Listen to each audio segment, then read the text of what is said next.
reported to Councilwoman Tate. So first up, I'm going to bring her up to bring greetings. Hello, good evening. I am Councilwoman LaTanya Tate, Chairwoman of Public Safety. Today starts National Awareness for Gun Violence Day. It's June the 7th through the 9th. As you all know, gun violence is an epidemic across the United States. I'm here joined by the Offender Alumni Association, who heads up the HVIP program, the Hospital-Based Violence Link program. I'm joined by Dr. Hicks, the health officer for the Jefferson County Health Department, and Dr. Nadia Richardson, the who runs the Black Women's Mental Health Institute. I found this to be very important for us to stand in solidarity on the day to kick off Wear Orange National Gun Violence Day, which again runs from June the 7th through the 9th. As most of you know, again, I'm going to repeat this again, that gun violence is an epidemic, not just in Birmingham, but across the U.S. And it's working together and working collectively together, building out an ecosystem. The goal here in Birmingham is to reduce gun violence. Many initiatives have been rolled out. You have the Common Ground, which is a conflict resolution program that's ran out of the municipal court by Judge Sparks. We also have the Restore, which works directly inside the juvenile detention facilities with youth that are in the detention facility. But we just got much more work to do here in this city. And so I am going to end here, and I'm going to welcome Dr. Hicks to the stage, to the podium, to also talk about what this looks like from a public health crisis.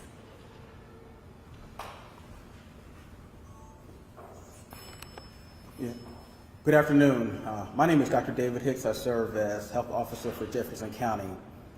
And as health officer, I want to emphasize the critical importance of a unified effort of combating gun violence. The safety and well-being of all of Jefferson County residents is our top priority.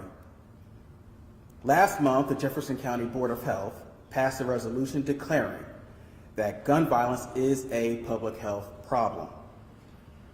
Gun violence is not just a law enforcement issue, but a public health problem that affects all of us. It is essential that we come together as a community to address this issue head on. We need concrete solutions that include preventive measures, education, and stricter regulations. We must also focus on providing mental health support and resources for those affected by gun violence. Let's all work together to create a safer and healthier Jefferson County for everyone. Our unity is our strength, and together we can make a difference. Remember, every step we take towards combating gun violence is a step towards ensuring the safety and well-being of our community. Thank you. I'm also going to invite Dr. Nadia Richardson, who is the founder and the CEO of the Black Women's Mental Health Institute, to talk about how gun violence affects mental health.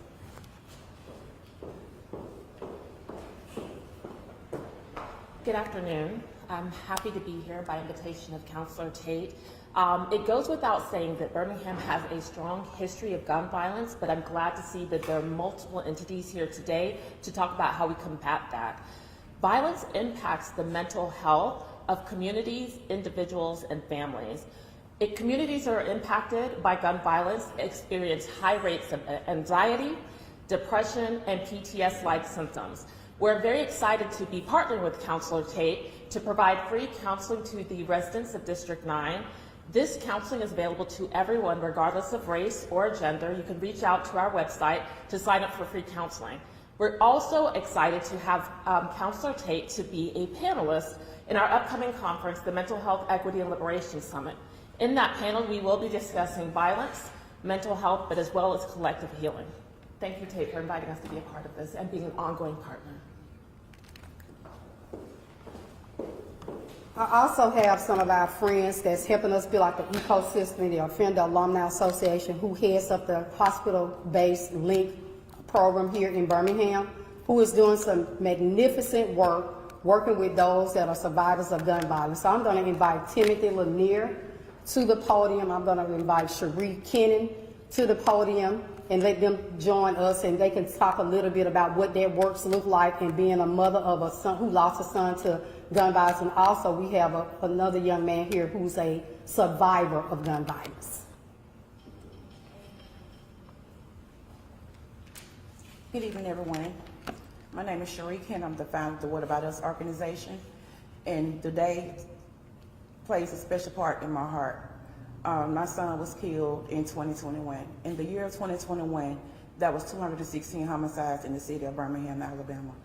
I stepped out on faith and started this organization called What About Us. It's for a group of mothers who have lost kids to gun violence. We have a support system. We do brief counseling, and we also do community activities with Birmingham Police Department, with the City of Birmingham, and also with the Offender Alumni Association. It's dear to my heart because it's so many kids being killed in these streets. It's so many families having to pick out a casket and have making funeral arrangements. And it's very dear because it's so many. People really don't understand how the fear and having to deal with the consequences after the child is gone. Not knowing what the next day going to bring, how you're going to be able to get up and move forward and continue to take care of the rest of your family is very traumatizing. And the trauma that we put on the families that's going through it, people don't know about the struggles every day. We have to make ourselves get up to move. We have to make ourselves to get up to realize that our child will never come back. They will never walk back through that door. And by us having this group, it gives us support that gives us an understanding that we're not going through this alone. We try to come up with plans and ideas to encourage our youth and to put down the guns. But each and every day, as y'all can see on the news, it's always another body, another child getting killed in our streets. We have to start with the family, the dynamics, and bring it to a national face front to that. We have to use our voices in order to stop our youth, to encourage them that there's a better way than pulling a gun and taking someone else's life. Thank you.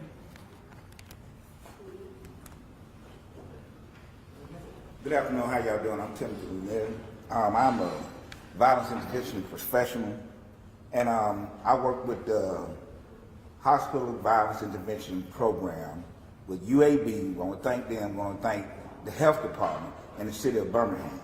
Through this program, we go in and we deal with gunshot victims at the bedside, which we call the golden moment.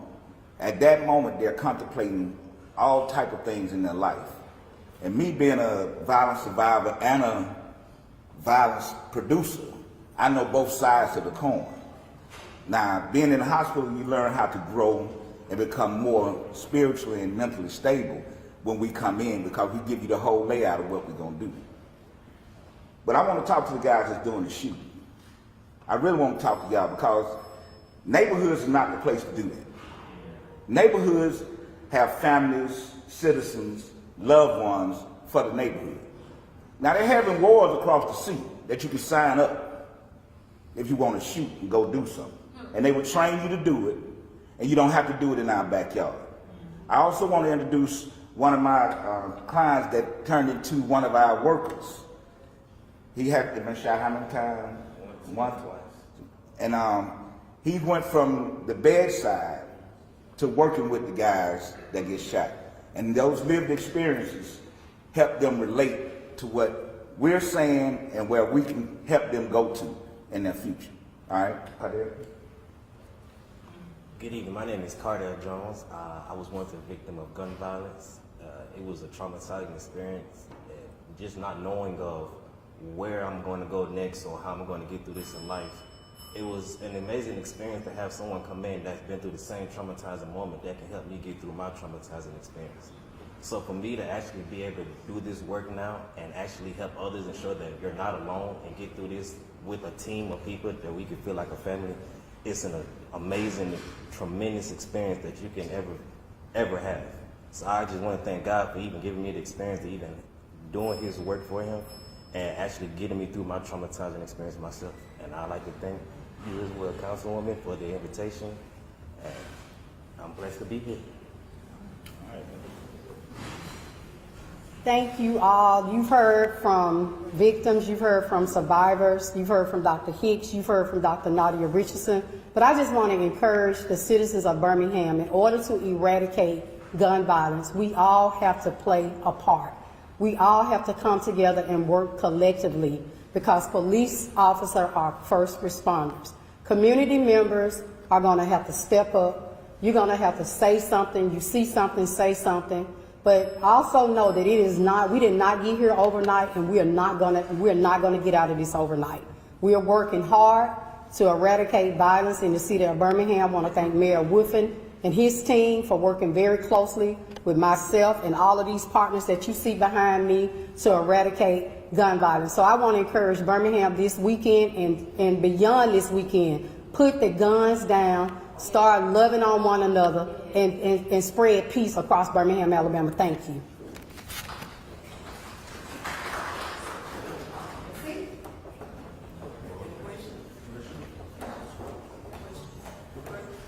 I'm going to take just about a couple of questions, and that's going to be it. It's no secret that there's a severe shortage of police officers in the city of Birmingham. What does the city need to do to address this effort when it comes to recruiting and retaining police officers? I went out this afternoon to Railroad Park and just talked with regular folk, and they all told me they want to see more police presence on the streets. They don't feel that there's adequate policing here. I know you chair the Public Safety Committee. What does the city need to do to address this ongoing issue? I'm going to refer that you speak to the Chief Thurman about that, the Birmingham Police Department. My role as the chair of public safety is to hear people when they come for liquor license, events, license for events, and things that affects the community. So I would definitely recommend that you talk to Chief Thurman about that. We're doing this press conference about gun violence. What do you think is going to take in order for this to be an issue that we can put it into? I mean, we do this all the time. We talk to organizations and that kind of thing. But violence is still happening. So what does it take for us to put it into gun violence in your community? We didn't get here overnight. Once again, we're not going to get out of it overnight. The most important thing is that people have to learn what community violence intervention is. You have to learn the framework. We've traveled to different cities that have reduced gun violence, and gun violence is a public health crisis. And so in order to interrupt any type of gun violence, you have to make investments. You have to make investments in poverty. You have to make investments in jobs. You have to make investments. So we didn't get here overnight, and we're certainly not going to get out. This is not a quick fix. It's going to take, once again, we got to move together collectively as a community, and you cannot have community safety without the community's buy-in or your public and private partners. So that's what it's going to take to eradicate violence. I'll take one more. From the city perspective, I know there's a lot of initiatives that are already in place, but what can the city do differently? Once again, we're doing what we need to be doing by introducing these initiatives. The community has to play a major role when it comes to reducing violence. Solving violence is not a government problem. It's a community issue. Police officers are first responders.